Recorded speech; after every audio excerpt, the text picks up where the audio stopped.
Hi everyone.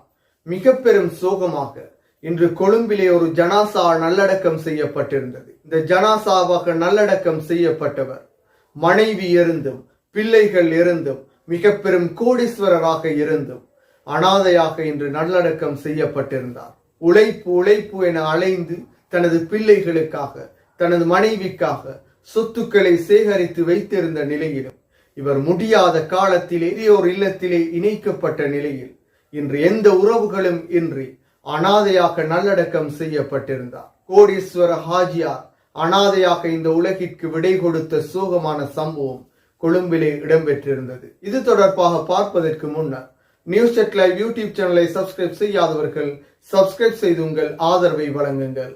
இந்த உலகிலே மனிதர்கள் குறைந்த காலமே வாழ்கின்றனர். இந்த குறைந்த காலத்திலேயே பலருடன் பகைகளும் பலருடன் பிரச்சனைகளும் உழைப்பு உழைப்பு என ஓடி ஓடி தேய்ந்த நிலையிலே இறுதியில் இந்த உலகை விட்டே பிரியும் நிலை ஏற்படுகின்றது.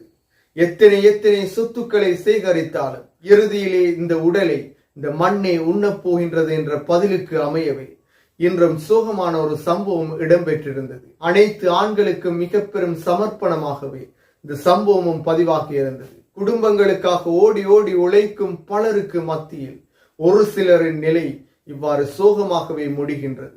அவ்வாறானதொரு சம்பவமாக கொழும்பிலே வாழ்ந்த மிக பெரும் கோடீஸ்வரர் ஒருவர், அதிலும் ஹஜ் கடமையை நிறைவேற்றிய ஹாஜியான ஒருவர் முதியோர் இல்லத்திலே இறுதியாக சேர்க்கப்பட்டிருந்தார். பிள்ளைகள் இருந்தும் மனைவி இருந்தும் இறுதியிலே மனைவி பிள்ளைகள் அவரை பராமரிக்காத நிலையில் முதியோர் இல்லத்திலே அவரை சேர்த்திருந்தனர். பிள்ளைகளை வளர்ப்பதற்காக தனது குடும்பத்திற்காக என தனது இளமை முழுவதும் உழைத்து உழைத்து ஓடாய் சேர்ந்த ஒருவர் இறுதியிலே தனது பிள்ளைகளாலே பராமரிக்கப்படாத நிலையிலே முதியோர் இல்லத்தில் சேர்க்கப்பட்டிருந்தார்.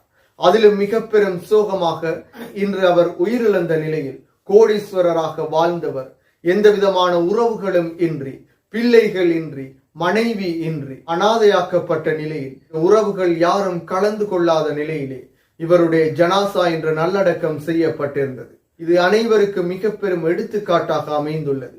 நாளை எமக்கும் உயிரிழப்பு ஏற்படலாம், நாளை இதே நிலைமை எனக்கும் ஏற்படலாம்.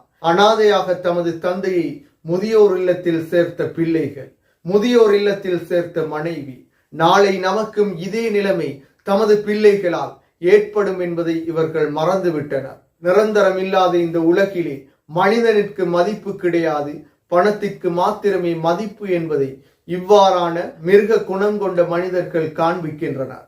என்றாலும் நாளை இதே நிலைமை இவர்களுக்கும் ஏற்படலாம். எனவே முடியாத முதியவர்களாக இருக்கும் பெற்றோர்களை கவனிக்க வேண்டியது பிள்ளைகளின் கடமையாக காணப்படுகின்றது.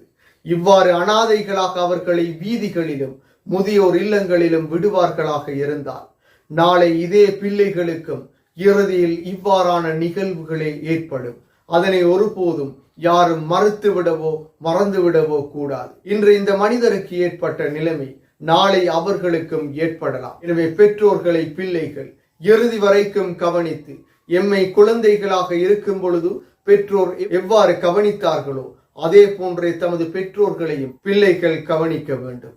எனவே இந்த சோகமான சம்பவம் இனி ஒருபோதும் இடம்பெறக்கூடாது. மீண்டும் ஒரு வீடியோ பதிவில் சந்திக்கும் வரை நியூஸ் செட் லைவ் யூடியூப் சேனலை சப்ஸ்கிரைப் செய்யாதவர்கள் சப்ஸ்கிரைப் செய்து உங்கள் ஆதரவை வழங்குங்கள்.